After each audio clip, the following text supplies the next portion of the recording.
One. Greetings and welcome back, everyone. This is the Angry Chicken. I'm Garrett Weinzerl, joined not by Jocelyn today. She is off traveling, enjoying a vacation, celebrating her birthday. Should, add her on Twitter, make her feel good. But I am joined today by Justin Robert Young. Welcome back to the program, sir. Oh man, I'm thrilled to be here. It's been too long. I don't know. I'm grateful to be a part of the Angry Chicken family once again. It's been a bit, and you are now. So if folks are unfamiliar with you, you do quite a few rad podcasts. They may know you from things such as Night Attack or Politics. But you are now having to show up to every episode of Night Attack, living in the long shadow of a recently legend Brian Brushwood.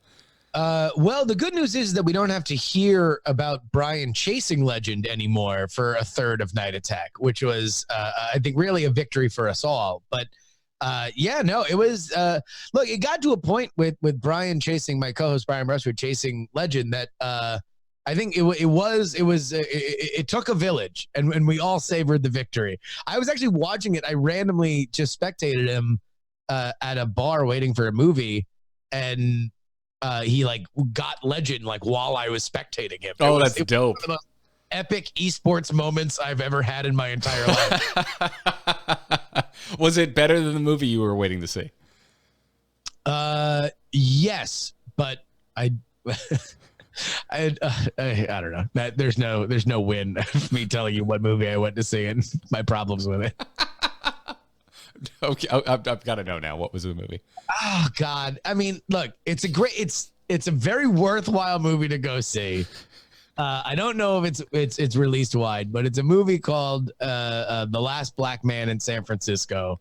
It's well done, but I'm gonna get really into it. God, I'm the worst co-host already.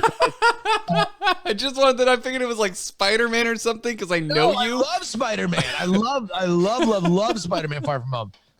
No, it was just, this was a short film that got crowdsourced, and it got made so much money that a studio came in and were like, oh, we'll make it as a feature. And it just kind of feels like a short film. You can just tell all the scenes where things happen. It's like, oh, if you just made those all together, it would be the short film and it would be great.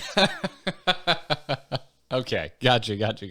See, I just assumed it was going to be an easy hour. We're going to be like, Spider-Man, because you tend to dislike every movie I enjoy watching.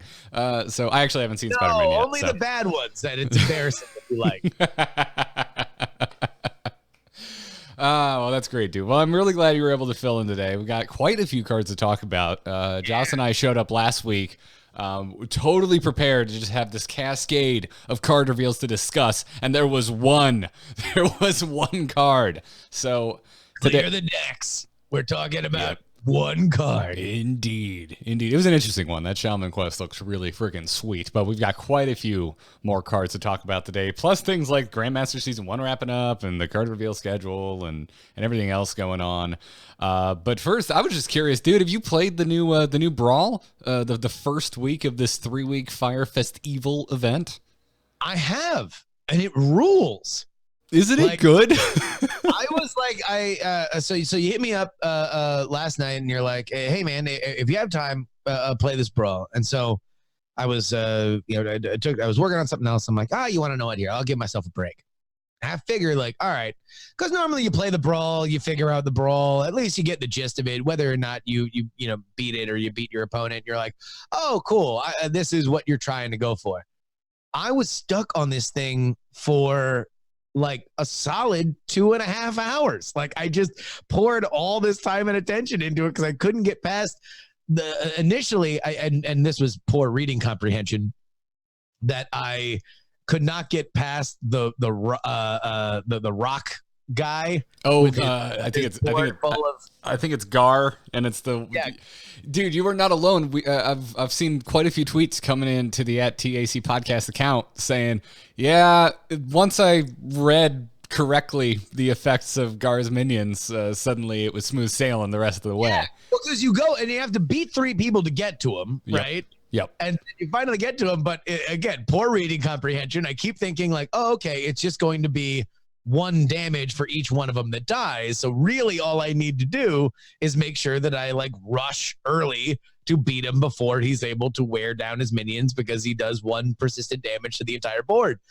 No, it's for how many die in that turn. So if you wait until all 7 die at the same time, then they're all dealing 7 damage, which will almost assuredly kill you. Yep. So yeah, it's the freaking them off early, and once you do, it's actually it was the most fun that I had in the entire Brawl, was beating Gar, because I thought that was just smart. I don't know. It's just Hearthstone at its best for me. Like, I don't know what's happening. I figure out what's happening. I beat what's happening. I feel good about myself. Yeah, it's Defile all over again. If you're missing Defile in Standard, you just want to keep one of those bastards at 1 health, but for different reasons. So, yeah, I really had a good time with it. So the good news is that if you liked it, you're going to get to play it again this week, but with new heroes to play as, with new hero powers. Fun. And what was your fastest time? I think my first successful victory was still my fastest time, which clocked in at just shy of 30 minutes flat. Okay. And I went 50. I only beat it once, but I beat it at 52. Oh, now I feel really bad, because if you didn't listen to Angry Chicken last week, or read the blog post announcing the event, which it sounds like you didn't, no. there were 2 golden cards to get picked up if you did it in under. Although if you did it in under an hour, I think you're good. You should have gotten both. Yeah. No, I got good stuff. Yeah, never mind. So you got everything. You got all this stuff. Yeah, you got. Apparently, there was another one if I had come in under 45 or something like that. But was that what I already forget what the? I guess I could pull up like last week's notes and be a professional. I mean, it's not like we're an authority for people who want to hear Hearthstone news or anything. Yeah, it was. Yep, it is.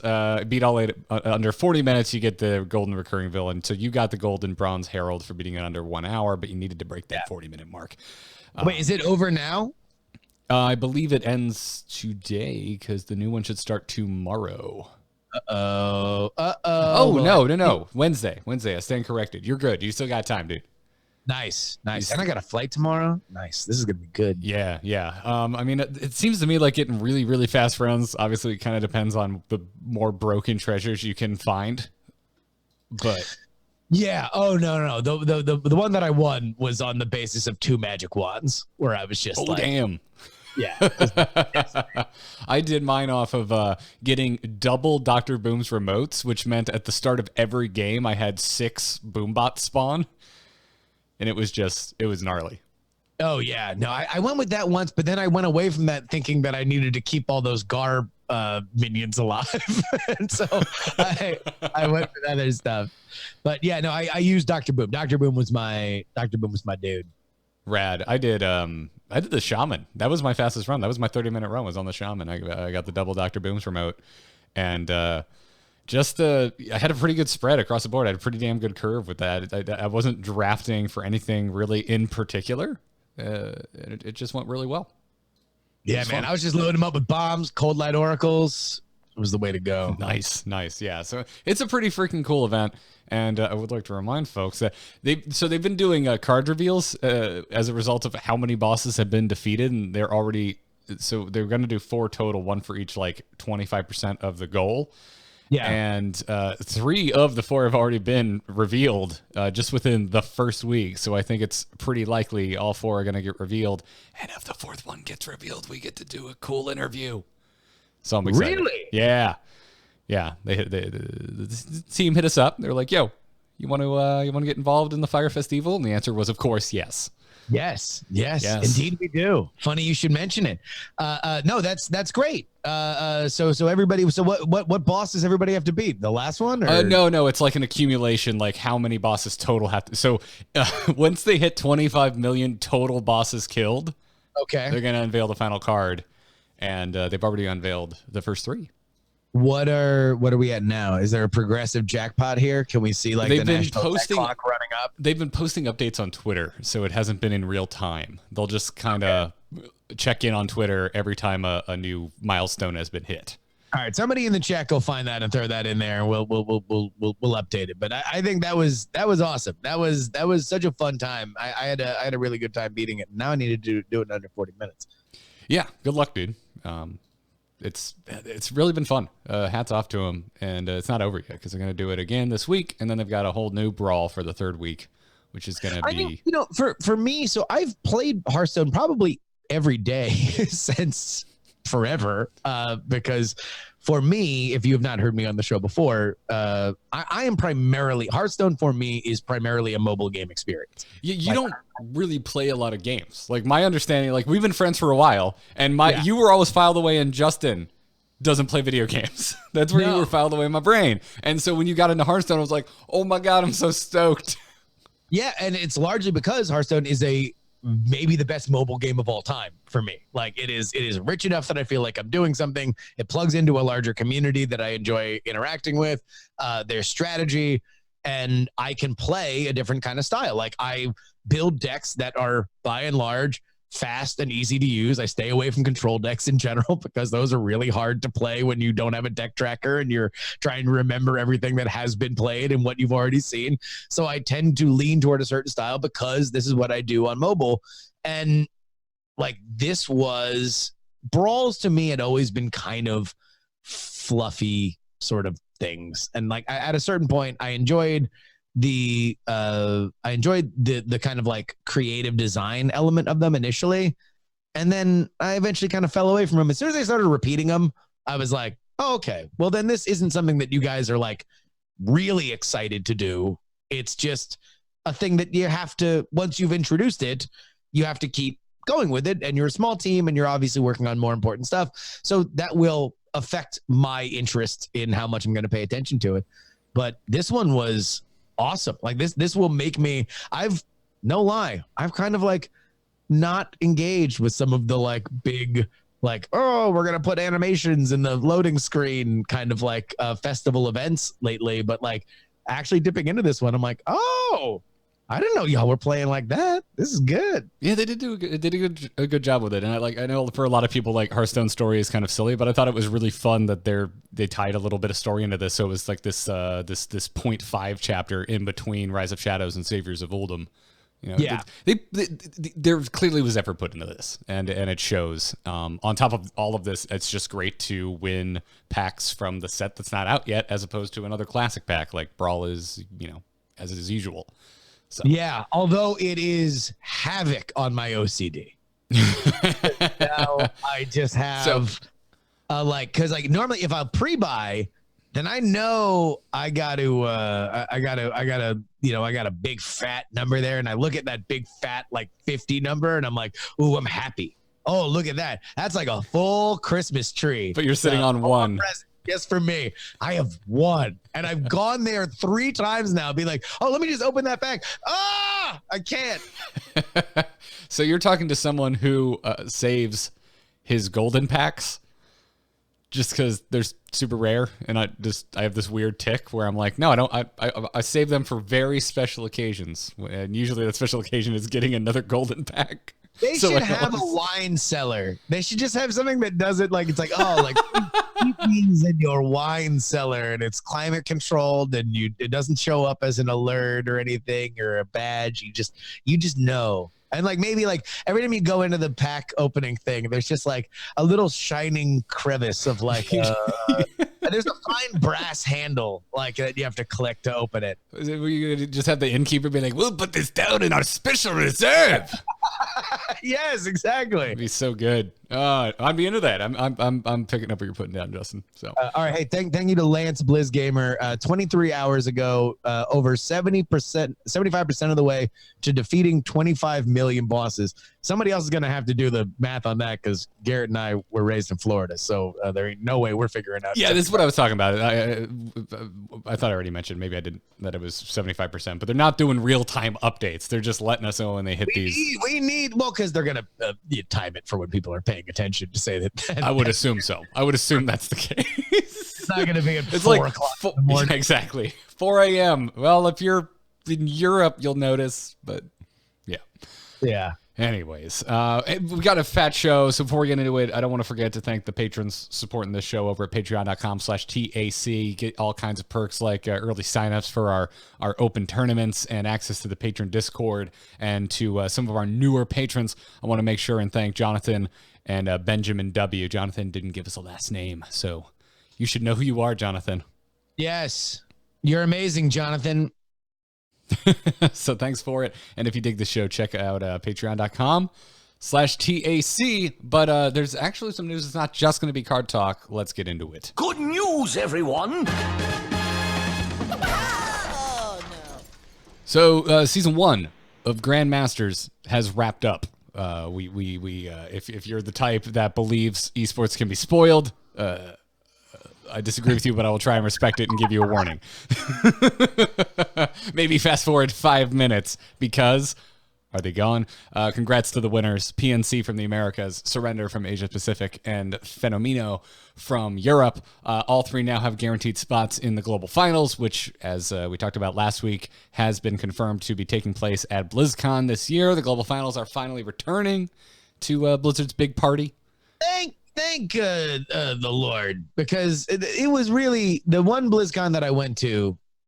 Obviously, the Hearthstone far and away is the Blizzard property that I pay the most attention to, that I care the most about. It was the only panel that I really went to see. Everything else was pretty much just hanging out with friends.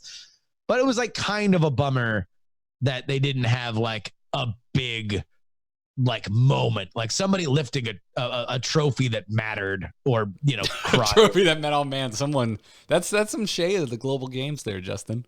That's no. I'm saying that this is good. No, the global finals is good. No, the one that I went to was like no. The global games was the not HCT tournament that took place at BlizzCon. So there was a competition, but no, the one that I went with, it was like a fun like team thing where everybody was on teams. That's the global games, not you.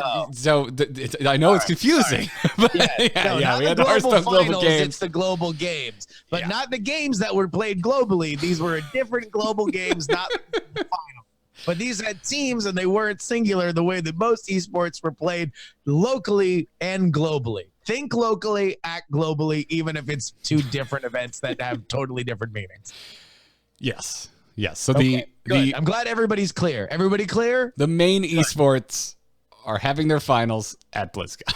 Grandmasters is going to BlizzCon, which is, I think, overall good. Joss and I went into a deep dive about it last week, if you want to hear our thoughts. But I really wish they would give a slot to Frozen, even though he didn't make it past the semifinals, just because Frozen made it to the semifinals with Pogo Hopper Rogue. And yes, I was so over watching like Mage and Warrior, and it was really refreshing to see Frozen and Eddie make it as far as they did with the decks that they chose to bring. Dude. All right. So, fill me in, because I have not been as up on the esports scene as I probably should. What is the dominant deck right now that we're going to see? There's like this holy trinity over the course of the majority of the first Masters season here, which is Warrior, Mage, or Rogue, but it hasn't been Pogo Hopper Rogue. Yeah. So I've been pretty vocal on the show about being a little burnout on watching Grandmasters because the meta just hasn't changed that much. But in these finals, Eddie and Frozen, Eddie was piloting a Holy Wrath Paladin, Frozen bot Pogo Hopper Rogue, and they made it up. They both made it to the semis. Now they didn't make it to the finals, but it was really cool to see that. Even though Eddie kind of got rolled up in the semifinals, it was pretty one-sided. But I was still really happy to see, some different archetypes make that far. I've told you, I'm sure I probably said it on the show before, but my idea for maybe just the finals, or like something like this, a big kind of moment, but a way to televise it in an interesting way that we haven't seen before, is to have us as the viewer be able to see the next card that the player is going to draw before the player sees. I think you mentioned this a long time ago, like maybe the first time you guessed it on the show, and I still think that would be really cool.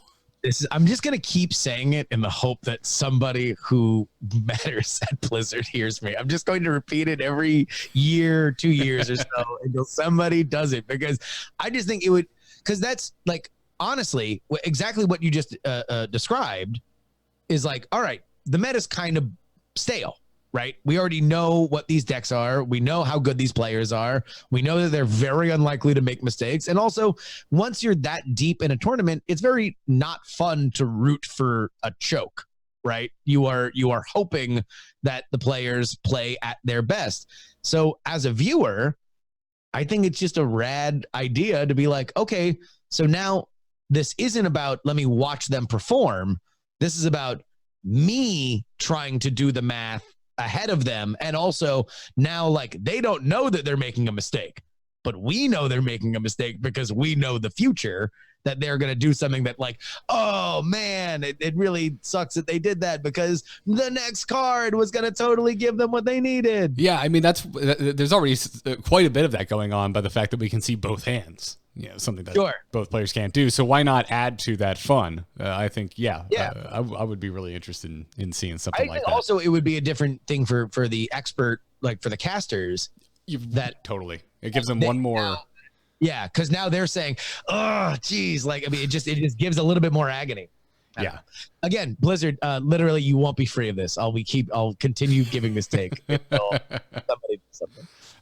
I would like them to show something other than right now, after so many weeks of the Grandmasters, I would like them to show something other than the player sitting in front of a gray blanket on that side of the screen, because now that we're working with the secondary and the tertiary decks, throw me some quick stats up on there. When we're into the secondary and the tertiary, show me what they took out, show me what they put in. I know they do that before the game, but in the middle of the game, remind me, because sometimes I watch on VOD and I totally skip the in-between and I just watch the games.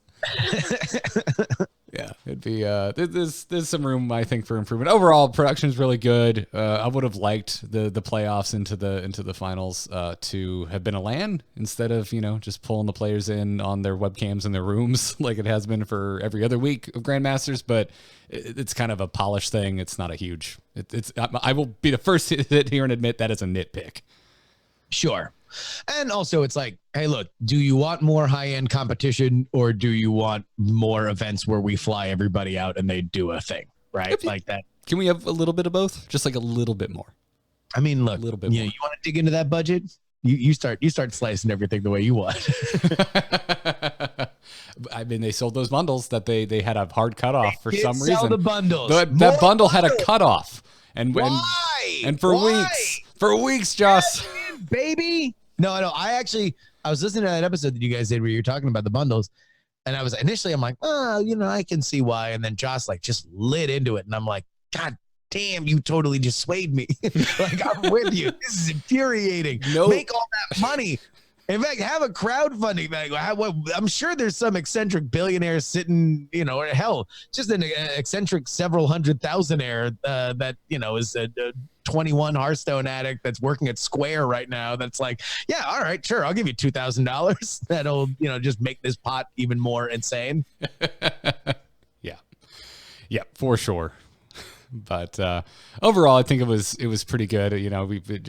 We've spent a good amount of time kind of talking about its positives and its negatives, and really nothing about the finals seemed overtly negative to me. If anything, it softened me a bit, because we finally broke out of the trifecta of those three archetypes being played all the way up through the semifinals, which I really enjoyed watching. It was, it got up pretty one-sided, especially with the finals themselves were pretty one-sided, and so was Eddie's games, unfortunately. But overall, I'm chalking it up to a success, and I'm just kind of impatient in a good way. Like, I'm ready for this year to just come to a close, see how it feels overall, and see what adjustments they make next year. And suddenly I just want to get out of this weird 2019 where we had last year's finals and this year's finals happening in the same year. Obviously, Blizzard esports has been something that's been talked about a lot. And I agree with you, over the last 12 months. I think it'll just be good. I feel like next year will feel more like the next 3 years than this year did, right? Like that there's going to be Hopefully there will be a hope so. leveling up of the new normal going forward from here. Yeah. Oh, I mean, I certainly hope so. If the next 3 years feel like this year, it's going to be a lot of sweat. Yes. Yeah. E-sweat. Yep. In other news this week, the card reveal schedule has been announced. 10 cards should be revealed by the next episode. I'm not going to be here for this because I'll be traveling next week. You're probably going to be back, Justin. I'll tell you what, I'll do my best. Yeah. But we're going to have 4 card reveals on the 19th, 3 on the 21st, and 3 on the 22nd. In total, 51 cards are going to be revealed through various community members. And yeah, obviously there'll be more cards revealed through other sources. But so they got all the art up. I know you're a big art mark here. What is your favorite art of these art teases they have? Of these extreme close-ups? Yeah. I don't know. That mummy with his tongue hanging out looks fun. It looks like it would be on a skateboard. Oh, yeah, like so we got Skater Bot. You're thinking like Skater Bomb? Yes, exactly. Yeah, skate or bomb. So this is the July 19th release that we're talking about here. I don't know. July 21st looks pretty dope too. Yeah, we got the there's a couple of them. We got a weird ogre. I mean the flexor. I mean the dude with the insane delts. Oh yeah. I'm sorry. It looks like there's 2 releases or reveals on the 21st and then 4 on the 22nd. Whatever. Doesn't matter. There'll be quite a few cards to talk about on next week's episode. And I'm just glad that we're into the reveal season. But before we get into some card talk here, we have a sponsor to thank for today, and that's BarkBox. They are back sponsoring this episode of The Angry Chicken. If you are somehow unfamiliar with BarkBox, they deliver really awesome dog toys, all natural treats, and dog joy right to your door. They design their toys in-house using the best materials. They use things like stomach-safe t-shirt rope. They have spiky ball cores. And someone over at BarkBox has somehow not run out of ideas for different types of squeakers. Swear to God, every squeaker sounds slightly different that I've gotten.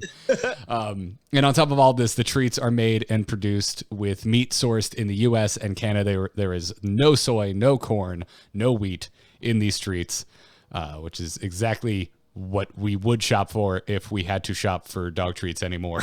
We now have a cupboard full of these things because Katie and I were subscribed to BarkBox long before they asked to sponsor the show. So that's always good, because I'm not going to lie to you guys. When you're in the professional podcasting game, a lot of times people are lying. Like when they say that they use these products, like they're lying about it because they're being paid. But Garrett was an actual customer. Like this is a rare, I would say 99% of all podcast reads are fibs. They are professionally told fibs. This is not one. Garrett believes in BarkBox. I've talked to Garrett about BarkBox randomly before they became a sponsor. He was like, you know what? No, it's great. My dog happiest ever, right? Thanks to this BarkBox, and the happiness just keeps on coming. The comments of one Justin Driver Young do not necessarily represent that of the Angry Chicken and other sponsor reads they may do. Oh, no. I mean, you guys never do it. I'm just talking about the rest of these losers out here just lying to their audience. It's disgusting. But this is for real. You know, I'll tell you what, if you have a dog that's a heavy chewer, has allergies, BarkBox accommodates all special needs. That's what I like the best about it. Yeah. And I too have a dog with allergies. And they ship directly to your door. It's a $40 value that starts at $22 a month.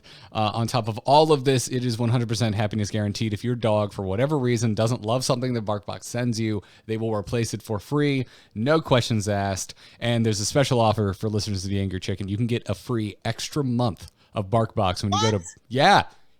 Unbelievable. They're giving away money. That is. Giving away money here. They would have to charge you for that. But no, you get it for free?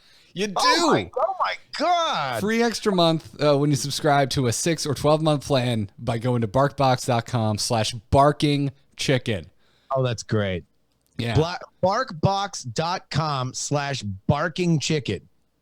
Yep. I'm going to find somebody I know that has a dog. I don't have a dog myself. I'm just going to, that would be a great Christmas gift. Like no one, all right, this is for real. You can never go wrong in life. This is some real life advice. than treating. If you want to get somebody a gift, you get them a gift. Either if they have kids, get it for their kids. If they don't have kids, get it for their dog. You will be their favorite person for life. You should get a 6 months BarkBox subscription. You have now made a friend for life with somebody.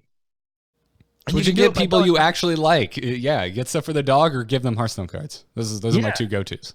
That's it. BarkBox.com/barkingchicken. Rad. Well, it is time to talk about some cards. There's been quite a few cards revealed since the last episode of Angry Chicken, and we're going to talk about them right now, which means I'm going to play this little bit. The deathiest death. Because that's as much effort as I put into making a card talk bumper this month. And we're going to start with Druid and BEEEES. Yeah. It's all caps. And if you haven't looked at the Hearthstone card recently, no, not all Hearthstone cards are written in all caps. Just BEEEES. And, yeah. I believe there's other Hearthstone three exclamation points, by the way, which is amazing. So yeah, choose a minion, summon 4/1/1 bees that can attack it. So I guess your move here is to summon something with like 1 health that you get all 4 bees, no matter what. Yeah. So you choose a minion. So for the podcast listeners out there, BEEEES is a 3 mana common Druid spell. It reads: choose a minion, summon 4/1/1 bees that attack it. So you're essentially choosing a target, and then 4/1/1 bee tokens spawn. And I'll attack that token, or I'll attack that target. So this would be great for, I mean, obviously just kind of getting stuff on the board. It's also good if you want to just like provide other targets for things too, right? It's great for getting stuff on the board. If providing, of course, you can find ways to make these bees survive their forced interaction with a minion, or really the conversation I saw springing up everywhere that did not immediately dawn upon me is that this makes a very strong case for Cult Master coming back. And I can't remember the last time that Cult Master was seeing play in Standard. It's a very old card. But if you run Cult Master with bees, that's going to be 7 mana total. You're going to deal 4 damage, develop a 4/2 minion, and draw 4 cards. Yeah, no, that's a wild swing. That is not a bad turn 7 by any means. No. Yeah, especially I mean, for decks where you need to get everything in your hand at that point in the game, if you're surviving, then absolutely. Yeah, that's like I said, I'm not claiming that I was the one to think about it, because that definitely did not immediately dawn upon me. But that seems really strong. But then there's other fun things too, like Floop's Glorious Gloop, a card that we just love saying the name of on this show. But if you forgot about that, that's that 1 mana legendary Druid spell that whenever a minion dies this turn, you gain 1 mana. So you get a big fat refund for your bees here. Like this could be a really powerful card. Yeah. And then there's a lot of talk about overkill mechanics, which would mean you would, I guess, play your own overkill minion and then purposefully target your own minion with bees to trigger the overkill onto it, which seems a little strange because like overkill minions, the overkill minion wouldn't be the one attacking, which you would think is required to trigger the overkill. But currently overkill triggers on Mass Hysteria, the priest card. Yeah. So it should certainly work with bees here. And so things like Ironhide Direhorn, which summons 5/5s on the overkill, could be pretty cool. Although might get a little weird because you've got board space issues with the way that the bees leave I believe the bees leave the board after all of the bees have attacked, even if they're technically dead. So I think at most you would get 2 5/5s out of this. But yeah, like that's a really cool way also to hold on. So the bees leave the even if they, so if you kill a 1 mana creature, do you get 3 bees on the board? If you kill a 1 mana creature. So minion. A one health minion. Sorry. Yes, you should be. One health minion. You get those 3 Bs on the board. You should have those 3 Bs on the board. Yes. What I'm talking about with the spawning of the 5/5s is I do believe the way that it all works is that like even if all 4 Bs attack your overkill minion, like all 4 don't disappear off the board and make space for more tokens until after the whole effect completes. Is my understanding. This is all theory crafting. Yeah. So I'm talking specifically like spawning 5/5s off a dire horde here. So because it's not going to allow those new minions to take their spots until after they die, and at that point the effect is over. Yeah. And the Wolfgang in the chat room is saying that Peter Whalen has confirmed that overkill is active on your turn. I went looking for this. I couldn't find a link, but I just looked again at mass hysteria and just considered, well, if that works with overkill, there's no reason B shouldn't work with overkill. So you can do some really cool like cute things. Ticket Scalper is another one too. You would draw 2 cards per overkill. So you just get you could potentially assemble quite the draw mechanic there. Whether or not this is going to find space in current archetypes, I'm not sure. But like overall, Bees, I'm done yelling it. Just seems like a really good card with a lot of potential for some fun tricks. That is, I don't know. Although I did commit before the show that I was just going to, my goal with these card reveals is I want to make one of those big compilations of people that are hilariously wrong about cards once they become like active. So I'm just going to say everything at some point is literally unplayable. Right, so just so you can edit me into the okay. Gotcha. You want to be I just want to be in. I want to be hilariously wrong on one of the things. So it's like worst reactions to card reveals, and it's like all the different people. Like, listen, I don't think you have to say every card is unplayable to end up on one of those lists. Like, you will just eventually I will make a legit mistake at some point, and just that's a fair point. Unless you're Jocelyn. If you're Jocelyn, you're going to go to bat for Life Drinker when everyone else on your podcast says no. And it's going to end up staying in the meta from the day it ended up in the game. Yeah. Well, I mean, she is the 1%. Yeah, she is. It's also going to be fun and wild, dude. My first thought was like Crypt Lord. I missed that card. That was that 3 mana 1/6 taunt that gains 1 health every time you summon a minion. She's going to gain 4 health out the back of a single cast of Bees. That's ridiculous. That is ridiculous. Yeah. It's going to be fun. But let's move on and talk about Mage, because their quest card got revealed. It is called Raid the Sky Temple. It is a 1 mana legendary mage quest that is to cast 10 spells. Your reward is an Ascendant Scroll. If you're not sure what the heck that is, it's another hero power. It is an active hero power, going to cost you 2 mana to cast Ascendant Scroll. And what it does is it adds a random mage spell to your hand. That spell will cost 2 less. So it's essentially Primordial Glyph without Discover. So it's leaving a lot to chance here. Yeah. This kind of feels like the booby prize, right? A little bit. Like there's like, I'm sure there's going to be some other great quests. This feels like there's always one Ann Peggy when all the quests comes out. This one feels like the Ann Peggy. I mean, frankly, usually more than one, but this is. Well, there's one that everyone's like, oh my god, this is gonna be awesome. Then there's one that's like, if you can get the right stuff together, and if the board state, and maybe if the meta. And then there's like 2 that are like, and then there's one that like, okay. Yeah, exactly. I mean, like if you're looking at this card just by itself and we're like, let's just for a second go in a vacuum, just look at this. Cast 10 spells as a mage, very much doable. Not asking much of you other than possibly sacking, playing something on turn 1. And then getting to just get a random mage spell for 2 mana and it getting the cost that you spent to generate that spell discounted off of the cost of the spell, that is good. Like mages have made random spells work for a very long time. It's just that you're getting 4 mana fireballs, you're getting 8 mana pyroblast, right? Like Yeah, I mean, that's the high roll. Those are the kind of things you're kind of hoping for. There's certainly low rolls out the wazoo, but there's also plenty of high rolls. So it's not the worst thing in the world by any means. It's just that if we leave this vacuum now, Cyclone Mage is just really freaking good. And while Cyclone Mage I think would have no issue completing this quest, I'm just not sure they have any interest. I don't think they need to. I don't think they really need the help.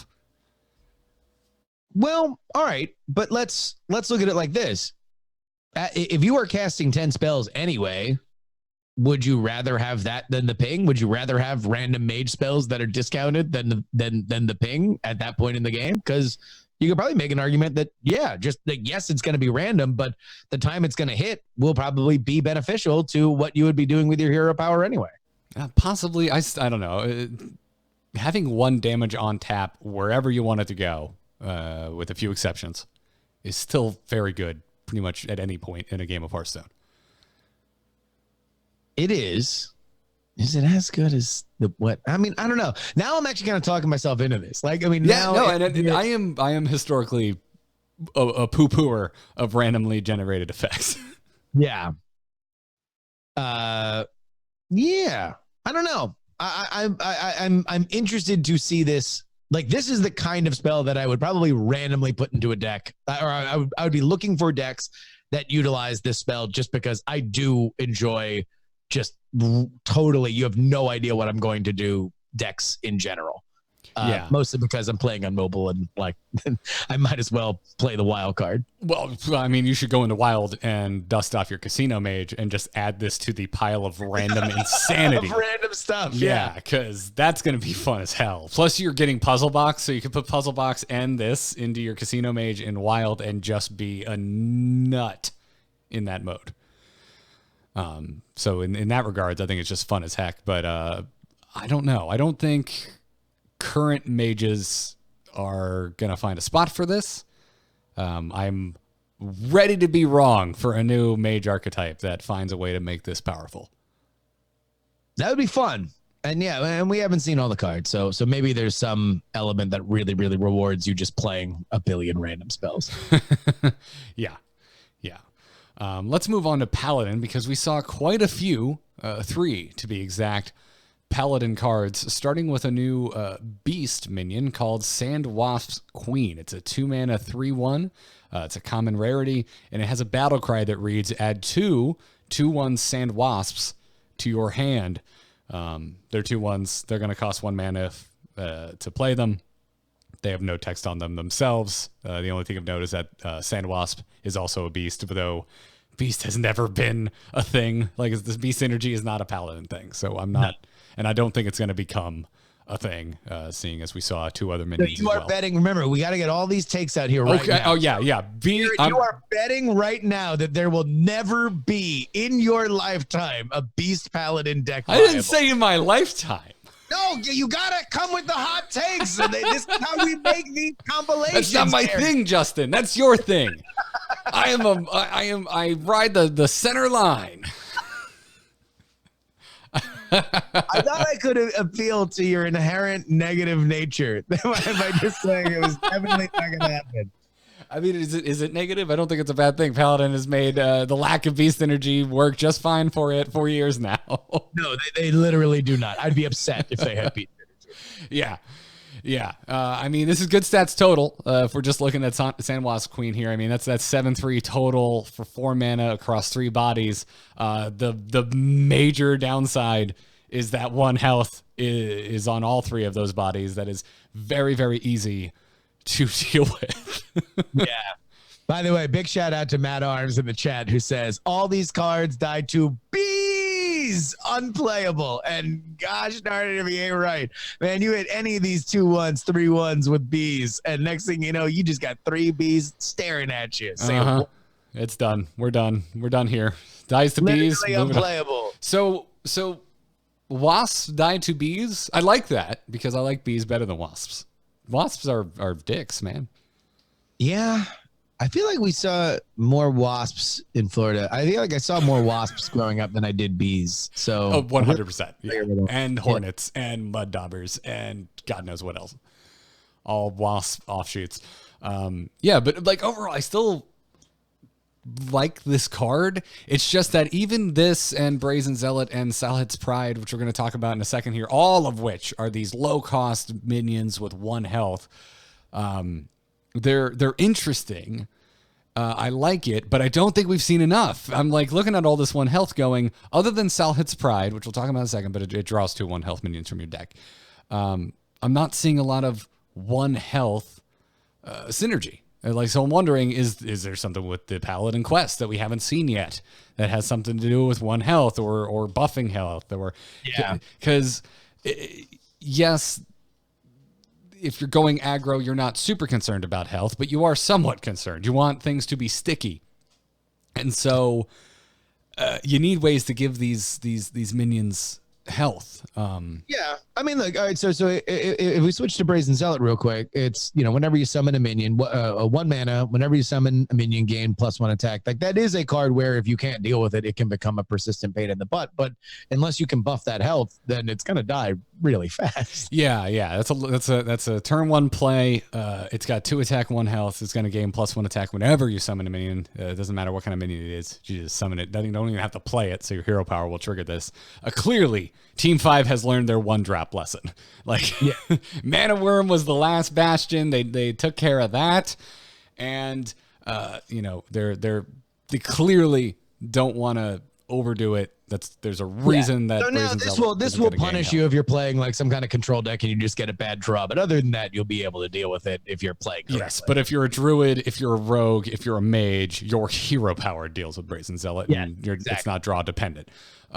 So there's all that to take into account too. So I can only imagine there's going to be ways for these cards to gain health. So and let's just talk about all 3 more or less together. Salhit's Pride is a 3 mana 3/1 rare Paladin beast that has the death rattle that I mentioned, draws 2 1 health minions from your deck. That's really cool. That's targeted draw. That's going to thin your deck substantially, and you're going to have a pretty damn good idea of what it's going to draw based on how you built your deck. Absolutely. So that's why at the moment I don't know exactly what the deck looks like that runs these 3 cards, but I think you nailed it. We're waiting. We are waiting for Godot on this one, because either there's something that involves 1 health synergy, or there's a gigantic buff mechanic in here, or that's the quest. But right now these are like, okay, like they're hints towards something cool, but right now this ain't it, Chief. Yeah, I'm looking at Salhit's Pride. I'm looking at a death rattle with very specific targeted card draw, and I just think, this is going to find a home somewhere. I just don't know where yet. If a new aggro paladin comes out, like, Salhit's Pride is going to find a home in it, which I'm pretty sure means Sandwasp Queen, Brazen Zealot are also going to find a home. It's just that it needs more health, or it needs a sticky death rattle. This is something that we're seeing token druids and Murloc shamans.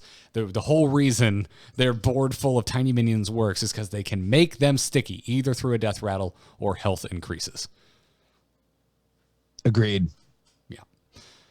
So I'm excited. I like the design of these cards quite a bit, and I think they're all good in their own way. I mean, if right though, like, there's there's got to be something else. There's got to be something, and it looks like there is, because why else would you be pumping out all these one health minions? There's always the balance of, like, when you're talking about card spoilers of, are we talking about in a vacuum, or are we talking about it with all of the information we know at hand and the current meta? With the information we know right now in the current meta, I'm iffy on these cards. In a vacuum, I like these cards. I think they're good. I think they're well designed. Because I mean, like, we're seeing in the chat, if 1 health minions get Divine Shield, if 1 health minions get Resummon, then all of a sudden, oh wow, these are dope. These are absolutely Rush, Reborn. There's all sorts of things out there that you could find ways to embellish these 1 health minions, where suddenly you're very, very interested in building a deck around them.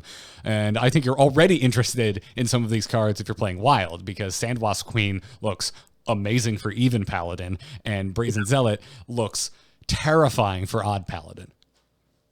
Agreed. Oh, yeah, totally. Yeah, just scary. Scary stuff. Also, I want Sanwa's Queen in Arena. Like a 2-mana card that puts 2 more minions in my hand in Arena. Yeah, I'm there. Oh yeah. Oh no. Yeah. Obviously. Yeah. You just want something to play. You want things on the board. Yep. On the flip side, Salhet's Pride. I'm not sure how much I want that in Arena because how many 1-health minions am I really going to be drafting? Well, sure. And that's the biggest thing that like you look at these other cards and you're like, okay, well they are where they are. And then you look at Salhet's Pride and you're like, you got something coming, don't you?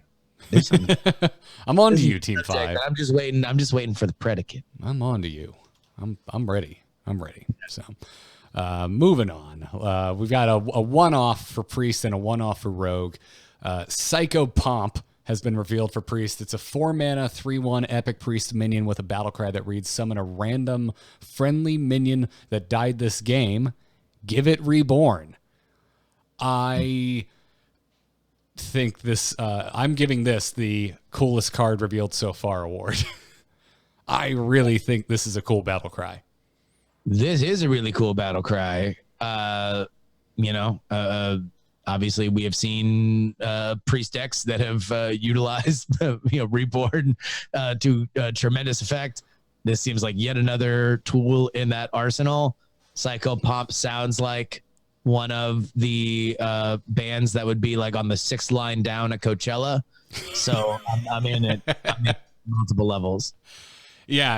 I mean, just the history of resurrect effects in Priest. They always seem to find ways for it to work. And they're going to be able to resurrect a minion and then give it essentially a death rattle that resurrects it. Like that's disgusting. Yeah. This I feel like this of all the cards that we've seen so far, this is the one that I will probably be the most annoyed about. In fact, I'm just looking at Psychopomp's eyes and I'm already annoyed with it personally. It offends you on a deep personal level. Yeah, well, because he's got his arm out. He's like, Mr. Steal Your Girl. Like, I'm not with it. I just know I'm going to be playing against it. And with my fairly aggressive style, it's just going to eat my soul repeatedly. You're just jealous of his gold inlay abs. Oh, hell yeah. And look at those, the buys, the tries. Look at him. He's in great shape. Psychopomp. It's good. I mean, so back to the card. 4 mana is an early resurrect effect to add reborn to it. Like, I just don't see a universe where priests don't find a way to make this work. There's also been a lot of talk around the proverbial water cooler about Snip Snap and Harvest Golem. You know, these minions that you could come back with your Psychopomp and then also have their own minions that they give back and then also respawn themselves.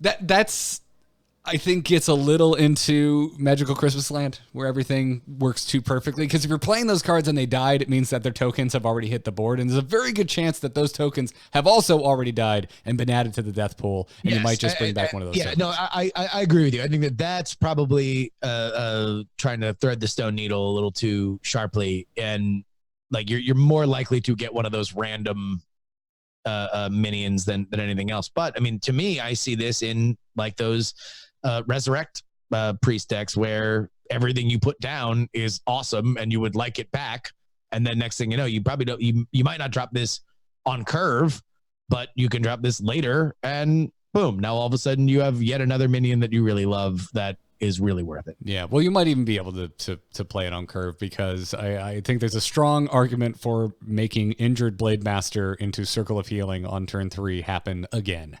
Oh, that makes a lot of sense. Yeah. Although if they deal with Injured Blade Master and you pull that off on turn 3, I would be impressed because there's a lot of health to deal with. But if they do, Psychopomp. And if you don't have Circle of Healing, just drop the Blade Master anyway and hope they kill it, because then Psychopomp. Do you think he's gonna have a deep voice?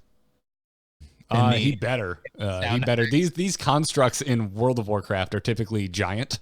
Like these are giant sentient statues. So yeah, I hope Psychopomp comes down and we hear someone's best impression of Barry White. I hope so. Team 5, please. Make it happen. Make it happen. Make it happen. Let's talk about the one-off road card we got to see. Plague of Madness. We finally get to see another Plague card. It's a 1-mana rare rogue spell that reads, each player equips a 2/2 knife with poisonous. This one is. I don't know what to think of this one. I am so the same. Of all the cards we're talking about today, this is the one I just don't know. Is my answer on this one. I like Waggle Pick isn't going anywhere, and having another weapon equipped already is just problematic with the existence of Waggle Pick. My gut says aggro rogue. Like if you're building an aggro deck, you don't really care if you're giving your opponent a weapon. No, you want it on that final blow where you can get through the taunt. Right. And really, like, where I get the most positive with this card is its flexibility, because it's obvious, but it's not the most obvious, is that this also works as weapon removal. And with Hearthstone Esports, with Hearthstone Esports going, with its specialist format and having secondary and tertiary decks, this is a really interesting candidate for something that you might want to slot in. Into your secondary, tertiary decks if you're doing tournament play and you're gonna, you want some flex. So this would, give you removal where you might need it, give you weapon destruction where where a 2/2 knife with poisonous is an upgrade over the current board state. This is an interesting card. It is interesting. The more we talk about it, the more I like it, because at 1 mana, it will always be useful as weapon removal, no matter what. Right. I mean, and depending on where the meta goes, like that could be the difference of winning and losing. Yeah. Where I hem and haw is ladder decks. Like, does this get a slot? I don't know. I don't think, again, in current archetypes. It would need to be, the current meta I don't think really supports it. But if in a weapon heavy meta, it'd be pretty dope. Yeah, it would be cool. And on top of all of this, we can hem and haw all we want on ladder. Doesn't matter. Ethereal Lackey ain't going nowhere. So Plague of Madness is going to show up in your ladder games. Yes, that is true. Which is super cool, because this is it's a spell, not a weapon. And you just might sometimes discover it when you just need removal or you just need weapon destruction. And I think that's really cool. So many of the cards today, like even the ones where I'm like all those Paladin cards where I'm just like, I don't know, it's really hard to make call. I'm leaning towards probably doesn't have a home. They're still interesting. There's a lot to chew on here. Yes. Yeah. I mean, look, all the cards, you can either see a use for them, or you can say, you're leading up to something. There's got to be another element to this, because why else would you be putting out these very specific 1 health minions and then have flavor text that says 1 health minion? Like 1 health minion has not been something that we've seen a lot as like a key to decks leading up to up till now. We've seen like mana costs and stuff like that, so that would make sense. But yeah, Plague of Madness, I'll tell you what, I'm more on the side of it being useful for somebody now that we've talked about it. Yeah. So, and it's keeping with, they told us that plagues were going to have an effect for both sides of the board. This is certainly keeping with that promise. So I'm excited to see more of those plays. We got another one to talk about once we get to the end of Shaman today. But we have one more sponsor to thank today before we enter the end game of our card talk for today, and that's Harry's. Justin, you and I are both bearded men. You significantly more than me. I got a big old beard, man, and I'll tell you this: there's a fine line between being a homeless person and somebody that looks like they write indie folk rock. And that's having a good razor that you can shave your cheeks and your neck. This is very important, fellas. You know it. This is a really, really, really key grooming element. And Harry's razors, the best in the business.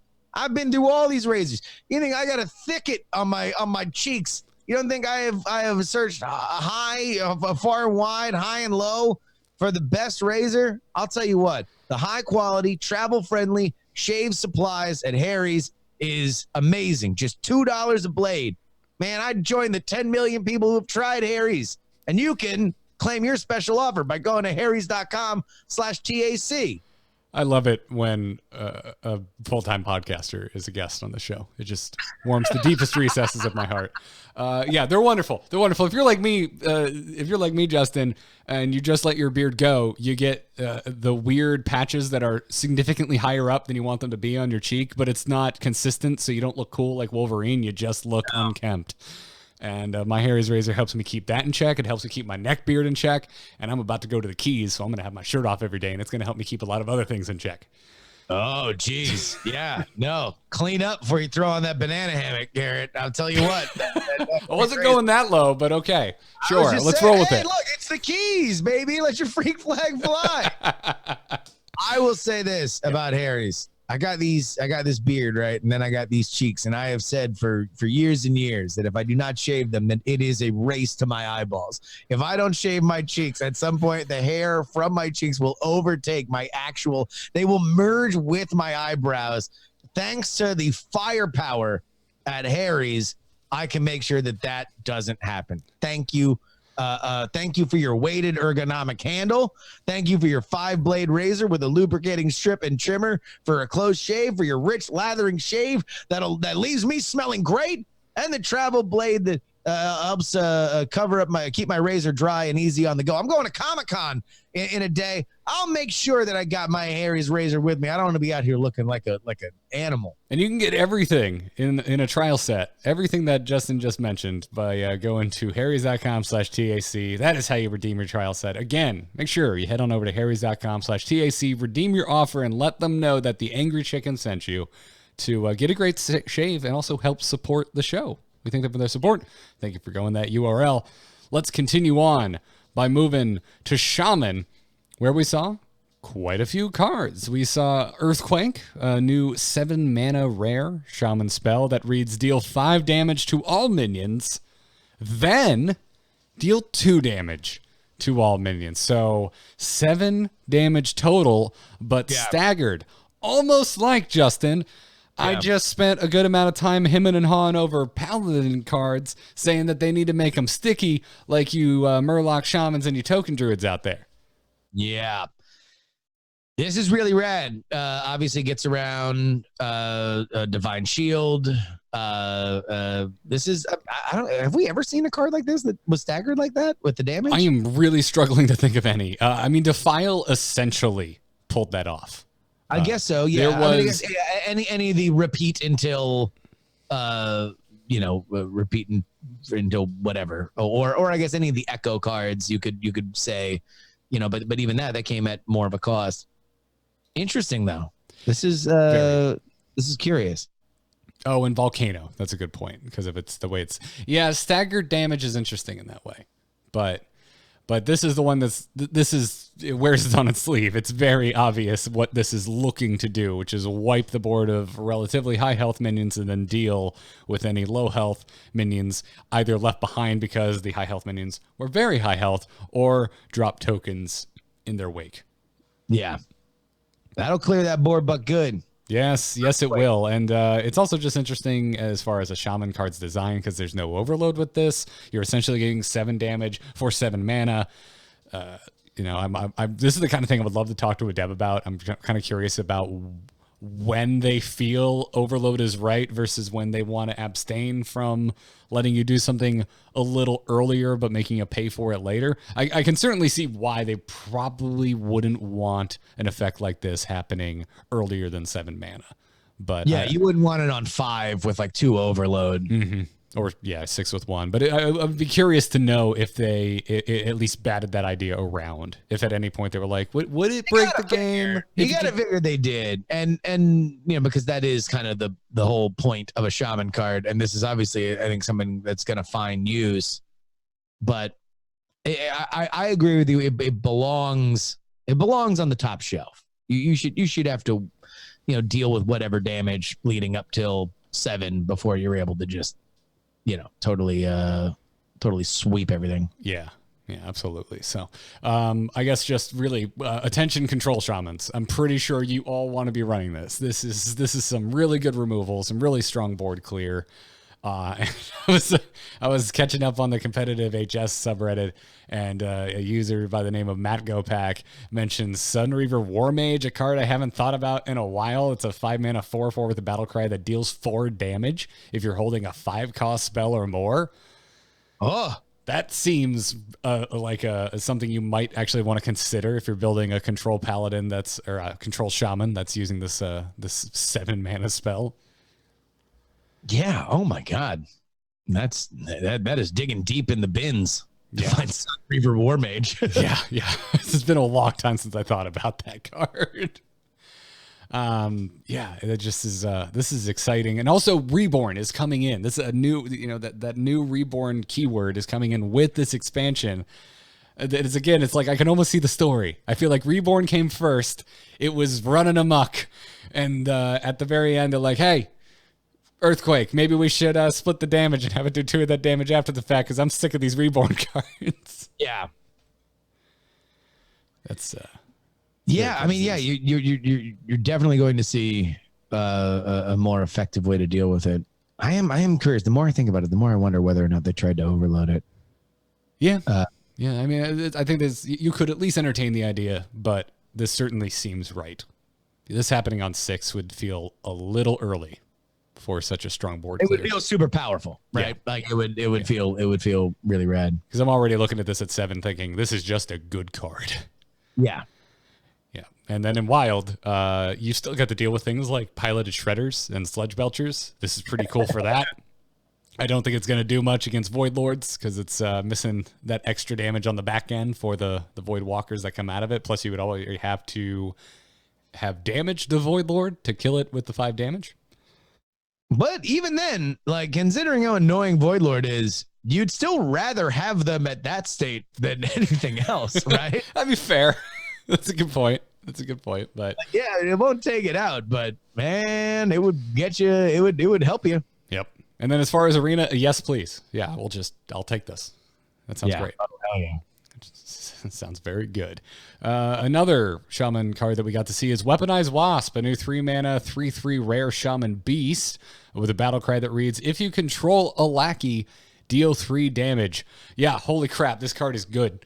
I don't know how much Shaman you've been playing, Justin, but I have been running amok with Murloc Shaman on the ladder, and really? I'm already just with Sludge Slurper generating Lackeys. They're also getting Evil Totem this expansion, which was announced with the reveal of this entire expansion, which is a new totem that's going to be generating Lackeys for Shaman at the end of every turn that totem is still alive and not silenced. Ooh. So certainly seems like Lackeys. One might say that Shaman is not going to be lacking for Lackeys. No. It looks like it's going to be a Lackey party, and all Lackeys are invited when it comes to Shaman. I'll tell you what, that's pretty interesting because Lackeys have been such a great addition to the game. I think like they are always something that is impactful to the board. Yes. Yeah. And it was confirmed last week that they're going to add another Lackey, but they still haven't shown us what the new Lackey is going to be. I'm getting very impatient, Justin. What would you like to see? What would be your ideal Lackey? We've talked about it, and I'm just not too sure. There were some folks in our Patron Discord talking about delayed removal effects because instant removal would feel too strong. You've already got the targeted 2 damage, like a curse, or like they did in that brawl, like something that would explode, in another turn or something like that. Yeah, exactly. So that would be interesting. It's just that every other Lackey has the potential for instant interaction. Yeah. And you'd have to wait a whole turn to get some value out of it. But it would be among the more powerful, right? Like if you got that's very arguable, I think. Because nothing else can remove big cost cards like that. If you have Ethereal Lackey, and you could find removal off of Ethereal Lackey, just straight up. It's completely random, but it's just you're handing a whole lot of control back over to your opponent for that turn that they still get to decide how this minion goes out. Sure, but also it's like so let's say, you know, fan crafting here. Like, let's say it is like that the thing in the Brawl where like it explodes and deals that much damage to their side or something like that. You have a high cost minion, now you totally have to refigure what the board is. It's effectively a board clear. Yeah. Oh, you know what? It'd just be interesting to have a just a 1 damage to the board. Lackey would be interesting. I don't think that'd be too busted. And you could also control it. You could make like a forked lightning, like a mini forked lightning Lackey that does 1 damage to 2 random minions. That'd be interesting.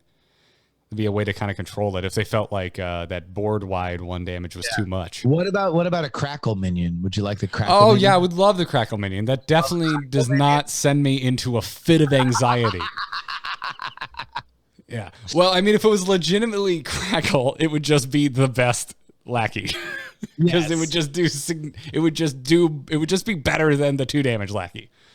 I hope they do a muted crackle effect. How would they do? Well, then if they muted it, it would just be worse than the 2 damage Lackey. Because what do? It deal 1 2 damage to a targeted minion. I hope they do that and they name it Garrett. I would be honored. I would be honored. I certainly hope not. But back to Weaponized Wasp. I mean, I think.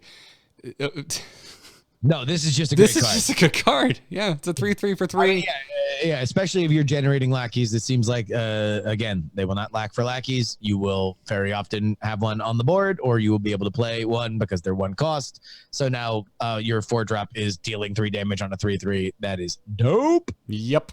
Also, Battlecry synergy for the new Shaman quest, Corrupt the Waters, which wants you to play 6 Battlecry cards over the course of a game to complete that quest so that you can start doubling the effects of your battle cries.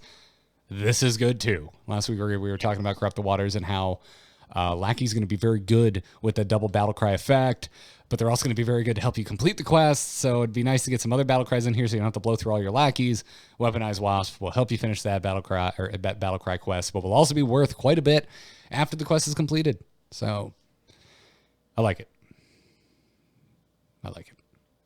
So do I. Yep. Should be a consistent 2-for-1, which is just always good. And I think there's going to be a great arena card. Even if you worst case scenario, you don't find lackeys, it's still a 3/3 for 3. That's not the worst thing in the world. No. Yeah, you're having a good time on a 3/3 for 3. Mm-hmm. Got another plague card to talk about. So it's going to affect us both. Justin, you and I are playing. Oh, yeah. We're going to play Plague of Murlocs for 3 mana, and it's going to transform all minions into random Murlocs. Except it might not affect you because I may just choose to play this in my Murloc deck when you don't have anything on the board. Yeah. What do you think about this one? Because immediately, like, my thought is like, okay, well, this is almost better as a defensive spell than anything else, right? Like, you can disrupt their board. But then again, Murlocs have such amazing synergy. Like, you could basically just kill yourself with this. Yeah. Again, I mean, I know for weeks now I've been playing the Murloc Shaman, so I was like, oh, new Murloc card. Let's see. My gut reaction is this doesn't get a deck slot, but again, because of Sludge Belcher generating lackeys, because of Ethereal Lackey, this is sometimes going to be selected. Yeah. Randomly. This is sometimes going to be generated into your hand. Selective is a bad word to use there. But if you do end up with it, it's a cool card. Again, it has some flex. You might just want to reset the health on your damage minions. And yeah, there's a decent number of 1 health Murlocs, so you're taking a risk that what you turn your minions into might be worse than what they were before, even if they are damaged. Yeah. But if they're sitting at 1 health, then it's like, well, whatever. Let's roll the bones. Yeah, I don't know. Like, I feel like in any random situation where like everything turns into Murlocs or a bunch of Murlocs show up, like more often than not, if it's for the other player, I'm dead because the synergy is like ridiculous. It really depends. Like, there's so many ways that you could get. There's a ton of Murlocs that don't actively buff the other Murlocs outside of a battle cry. But like, if you find like 1 war leader, yeah, that's amazing. Yeah. Oh yeah, all you need is 1 war leader, right? Yes, but there's quite a few Murlocs in the set. So, and a lot of them work in Battlecry. But continuing on with the flex, because chat room, I'm getting to it, chat room.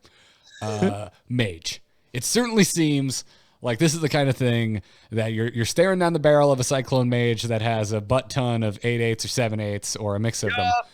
And it certainly seems like a board full of Murlocs is a lot more enticing of a prospect to be facing down than a board full of Giants. Yeah, which is why I initially I look at it and I'm like, yeah, that is a defensive card. That is a disrupting influence on a carefully made board to randomly just turn them all into Murlocs. Yes, yeah. I also think it's pretty decent in an aggro. So not a mirror matchup, but like an aggro mirror. So say you're the Murloc Shaman and you're against any other aggro deck, because in that scenario you want to be the one in control of the board. So there's a very good chance that their board won't even have anything on it if you're ahead. But the chances are, I mean, if you're at that point, you're already ahead. I'm not sure how much this is worth, but it's still worth something if you're playing that specific deck, especially if you've got a War Leader or a Tidecaller or a Seer in your hand. Because then you can drop those, and whatever the Murlocs become, you're still finding synergy. Yeah, and here in the chat, they pointed out that it is at 3 mana. You can certainly pair it with AoE. So it is just another way that you can make your AoE work for you easier if you're changing them into Murlocs. Absolutely. I'm not sure how much it matters when paired with Earthquake. If we're talking about new cards today, but yeah, the existing, like just a lightning storm, suddenly you don't have to worry about death rattles because you just transformed those minions into freaking Murlocs. Whatever death rattle they had, they don't have it anymore. That's great. Suddenly they're much more likely to be in range of a lightning storm. Yes. Like you can effectively decimate a board, even if something is left there. Yeah. It's especially if you're staring at a bunch of Cyclone Mage Giants. Yeah, it's a very cool card. I'm still sitting here going, I don't know, like in Murloc Shaman specifically, if I give it a deck slot, because I don't know what I take out to make room for this. But I'm pretty excited to see it off my Ethereal Lackey.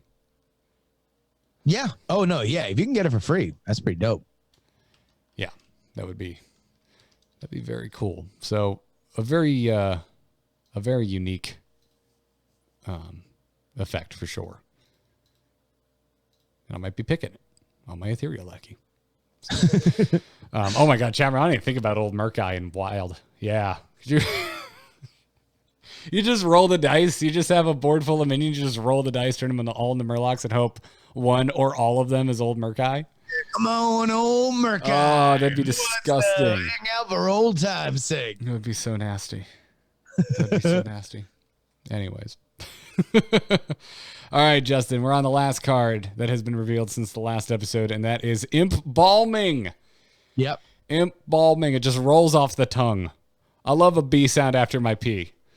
Yes. Yeah, it's a 4-mana rare warlock spell. Imp Balming. Imp Balming. It's what I like putting on my lips when it's dry outside. Yes. It's a 4-mana rare warlock spell that reads, destroy a minion, shuffle 3 worthless imps into your deck. And the worthless imps are just straight up a 1-mana 1/1 demon with nothing on it. Just an old vanilla 1/1. And yeah, my gut reaction is, damn, that is a downside. But is it, Justin? I mean, I don't know. I mean, I have not played a ton of Warlock, so I'm not familiar with the ins and outs of it. But, 4 mana to destroy a minion, not the worst thing in the world. And there's plenty of things that, you can, if you're looking at discarding or you're looking at sacrificing, then yeah, you can do a lot with worthless imps. Yeah, absolutely. I mean, you're not alone. Warlock is not one of the more popular decks or classes to play at the moment. I think it is going to become very popular after the quest releases with the new expansion. I'm not sure how much Imp Balming plays a role in that. Maybe quite a bit, because that quest does want you to basically draw your deck, and filling it full of 1/1s does help you not fatigue. Yeah. I guess that's the other thing is if you were looking at fatigue insurance, that's awesome. right? You had three turns where you're not taking fatigue damage. That is the difference between winning and losing. Yeah. And also, like, just at the end of the day, like, let's forget about the quest and just Warlock in general. This is the class whose hero power is baseline draw cards. Warlocks are already drawing more cards than any class in the game. Is getting a 1/1 every now and then the worst thing in the world for getting to destroy whatever you want for 4 mana? Yeah. No, I mean, I initially when I read it, for whatever reason, I thought it was imps in your hand. And I'm like, oh, okay, well, who knows? That's just okay, especially if I'm trying to deploy giants. Like, I'm okay with this. Yeah, but yeah, imps in your deck. Yeah, no, that's pretty good. Yeah. There's ways to make it work for sure, and there's unknown potential, like you said, with discard. Also, sacrifice effects. Warlocks have typically always found very good reasons to want to, on purpose, sack minions that are on their board. And what better target than a vanilla 1/1? Yes. Yeah, you ain't really giving a whole lot up. Look, Garrett, it says worthless on the card. So yeah, you might as well sacrifice it. Sure. Why not? Yeah, I guess the only thing that would be better would be like an egg, but yeah. Sure. Yes, exactly. Yeah, where you're getting something on the Death Rattle. Yeah, exactly. So it's solid, and also deals with turn 4 giants if we're looking at the current meta, which is something we are very much. I feel like we're beating up on Mage today. I feel like all of these cards are like, yeah, this screws over Mage. Woo! But this does. This is exactly when you want to get rid of a big threat with a Mage on board. Oh, totally. Yeah. I mean, yeah, and a 4 mana removal, like immediate removal, is pretty good. Yep. And then the only other thing we didn't talk about, which I'm gonna concede credit to competitive HS user Gentoon, is that I would rather draw a worthless imp than a warrior bomb. Yes.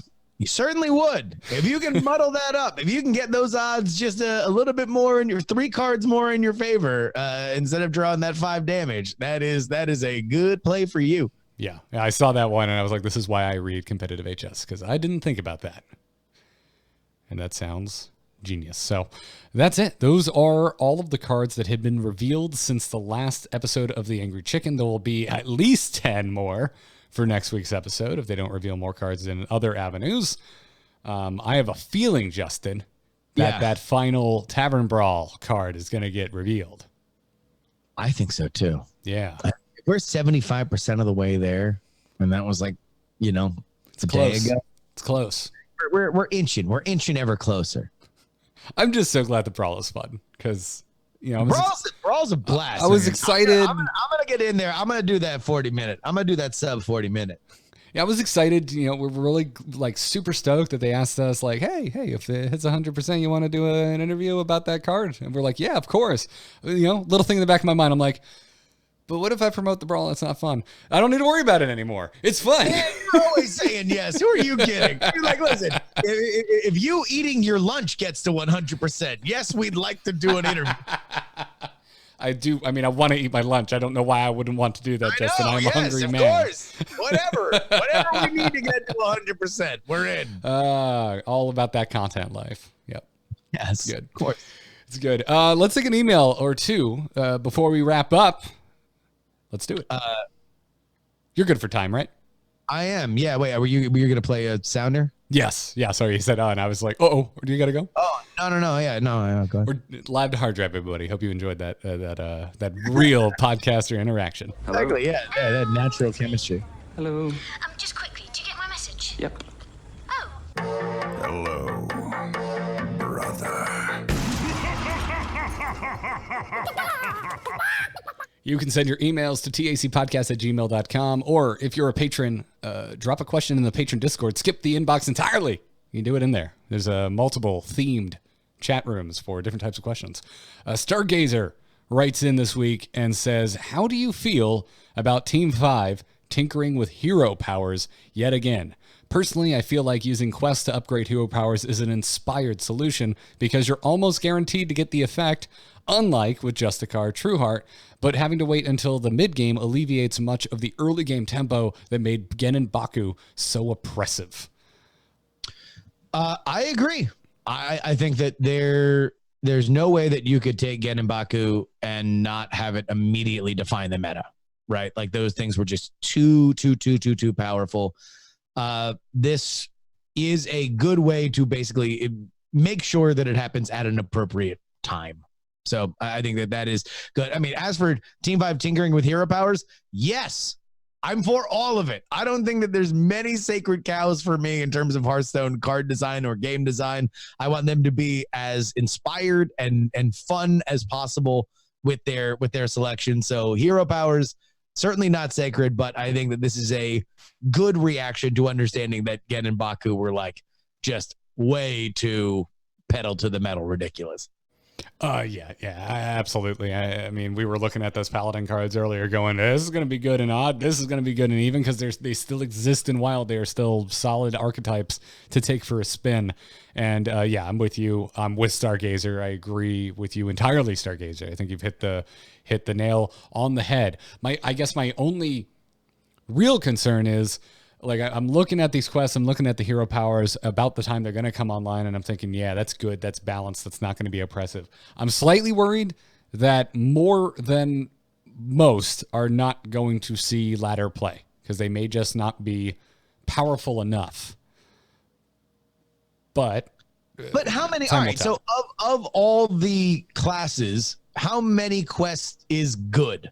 Like, if we're going to say, like, all right, if all of them have great quests and all of them see ladder, then all right, we've completely defined the meta around quests, and now that's kind of boring, right?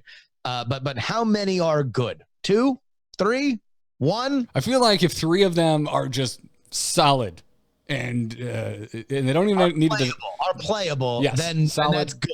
That's ideal. I chalk it up to a success. 3 of them are ideal. Yeah. 3 out of 9 classes. Success. Applause. Yeah. And I'm hopeful so far. Of all the quests, the one we saw today is the one I'm the most, I don't know if Raid the Sky Temple is going to pan out. Yeah, I don't know. Do I think it's fun? Yes. Do I want to play at my casino mage? Totally. But do I see it getting a slot in current mage decks? I don't think so.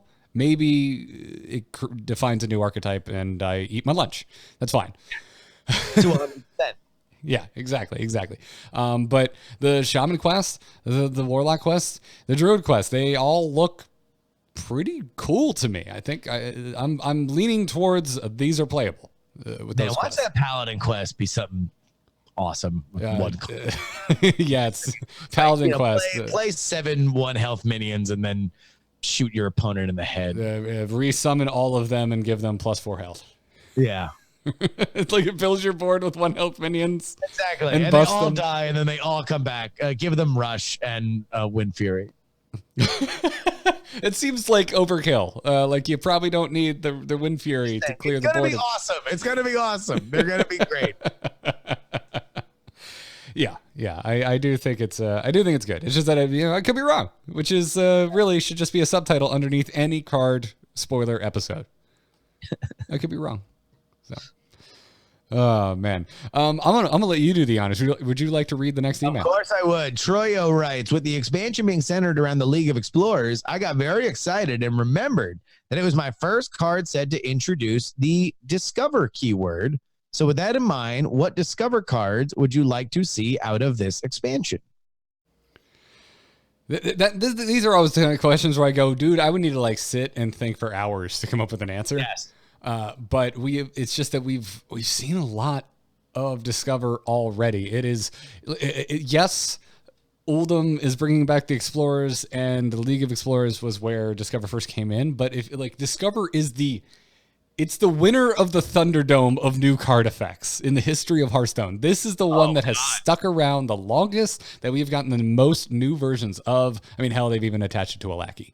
So, well, totally. I mean, I think. And that has been a fairly haunted history, right? Of new keywords that have come out. They have not had a tremendously successful run, but Discover's great. I mean, Discover's awesome because it is everything that you kind of want in Hearthstone. It's the random element, but it allows for skill. It allows for forward thinking. It allows for problem solving in a way that I think rewards all players and doesn't make people super annoyed because it's just a total RNG. Yeah, and it's also somewhat limited in the way that they can design around it, because they can't put Discover on a death rattle, because they have to guarantee that it's going to happen on your turn. I mean, as usual, I say something and I immediately want to backpedal. Maybe there's a world where they could have like death rattle at the start of your next turn. As of now, no. Yeah. Although now that I think about it, death rattle at the start of your next turn, discover something would be kind of cool. Get out of here. Like your turn just starts and you got to discover something. Oh, get out of here. But I honestly don't know. I don't know how else to do discover, like what I want to see that would make it more unique. I mean, I selfishly would love to just discover a Murloc. Give me a Murloc that discovers a Murloc, please. That sounds wonderful. That actually would be pretty rad. Yeah, but I'm already generating a bunch of Murlocs. Random single Murlocs are popping up in my hand constantly. So I don't think it's necessary. Discovering a Murloc would seem too forward-thinking for the Murloc. The Murloc is just an instinctual creature that randomly runs onto your board and wreaks havoc. Somebody please kickstart Justin Robert Young's nature documentary on Murlocs. Except for Sir Finley, of course. Sir Finley. Well, Sir Finley is a gentleman, and I'm glad that he is returning to Hearthstone. I love, the League of Explorers is just so fun. I just love that they're coming back. That's another one, by the way. There is a Discover a Murloc one. That's the 3/2 if you control a Murloc Discover one. I forgot about that Murloc. Sorry, chat room. I'm impatiently awaiting what Sir Finley is going to be in Uldum. Yeah. I mean, Dapper. We know that. He's rocking some dreads now. Well, look, I mean, he's got to switch up his look. He's got that drip. Yeah, he's no got no one knows that drip like Sir Finley Murgleton. He's got to have a little party alongside his monocle. Exactly. Yeah. Murgleton drip go. Yeah, historically Discover has just been such a good way to empower different types of archetypes, whether it's discovering secrets, if you're playing like a hunter, discovering spells. I mean, magic trick for mage and the like. So I don't have an instant answer right now because the archetypes that we're playing with at the moment, they're working really well. They seem to have the discover that they need, or if they don't have discover, they seem to be doing just fine on their own. Again, if this 1 health paladin takes off, I would not be surprised to see some sort of discover a 1 health minion, because it certainly seems like they want us to be playing 1 health minions. We're just not sure. Something's gonna happen, man. Something's gonna happen. This 1 health thing, it's all leading. I'm gonna be putting up my pin board like Charlie Day and Always Sunny in Philadelphia. Everyone keeps talking about 1 health minion for these paladins. Which you kind of sound like him when your voice gets higher, so it works. Yeah, I've heard that a few times. I don't think as much as a lot of people say. It's only like when you start talking high pitch, like when you get really excited and talk fast. I think it's mostly that. It's mostly the fast talk. Your voice is too low other times. Not when my low laconic voice. Turn the floor and your eardrums, tack listeners. Oh yes. You have to get into a podcast voice. So thank you for your emails, everybody. Thank you for dropping questions in the Patron Discord. Keep them coming, tacpodcast@gmail.com. Or if you're supporting us at patreon.com/TAC, make sure you attach your Discord to your Patreon account. That's going to wrap it up for this episode. Justin, dude, thank you so much for filling in while Jocelyn is off enjoying a much-deserved summer vacation. Before you go, where can everybody find you? Oh, man. Well, you can find me on Twitter at Justin R. Young. And, of course, I do a comedy podcast with a legend player. That is the Night Attack podcast, which you can find every Tuesday night live on twitch.tv. Twitch.tv/Night Attack begins at 9 o'clock Eastern time. That is 6 o'clock West Coast. And, of course, you can find that on all your favorite podcast platforms as well. Brian, who said he was going to come on the show and has just been a busy little bee, was so excited when he hit legend. He texted me immediately after, and it was followed by, we're going to get Justin next. So I think your time is coming. Well, but it would probably involve me playing Hearthstone at times other than like when I'm making lunch on my phone, as opposed to Yeah, but you like Brian has the whole setup and everything. I don't know. I we're in the thing that it really kind of is my main focus lately has been politics, and we're moving into a fairly busy season. But maybe I'll need to dedicate. I think you're some restorative time to focusing on Hearthstone. I think for the sake of your own sanity, you're gonna have to, dude. You're gonna have to. You like the fast aggro decks, right? I do. Right? Yeah. I'm gonna send you my Murloc list. Okay. I think it would get you there if you just want to. Good. Yeah. No, I've been mostly playing. What's my thing? It's a hunter deck. That's a mech hunter deck. Oh, you and Brian with your mech hunter. No, that's what. Yeah. Yeah, clearly it worked for Brian. Clearly it worked for Brian. I am so down on the mech hunter right now. I think it is far too draw dependent. Yeah. Yeah, although I mean, at the time that it was really rocking and rolling, it was certainly dominant against some classes that were getting played a lot. So. Oh, 100%. Yeah. I mean, it's still the case. The meta hasn't shifted that much. No. I had a real bad string of games with Mech Hunter, which were that's previously. The problem with you, Garrett, is that you get on a runner and you drop like 4 in a row, and then you're like, "This is dead to me. I will never look at this deck again." It is. Well, because I know. When it happens, and it's because of just really bad draw luck. That's like my least favorite way to lose a game of Hearthstone, short of.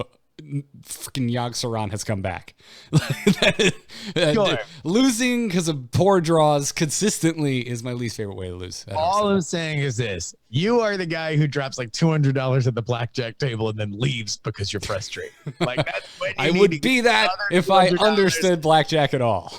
You need to get that other $200, and you gotta. That's when you're on the way up. You can't quit in the valley. And you're the person who's nude on the side streets of Vegas. Oh God, yeah, no, I'm a terrible person to be in Vegas. Dude, oh yeah. But best luck to you. I'm gonna send you that deck list. Thanks again. No, I'm very excited. TAC, of course, one of my favorite podcasts ever, and I'm always pleased as punch to be on it. Well, we love it when you stop by. Thanks again to our patrons. Huge thanks to our producers, Declan H., Sean C., and Cheesy Bob. Thank you for the support. If you want to catch the back catalog, or you're just catching up and trying to find a specific deck list that we maybe talked about at a certain point in the Angry Chicken's history, you can head on over to amove.tv/TAC, or you can watch the entire back catalog of the video recordings of the live show over at youtube.com/amovetv.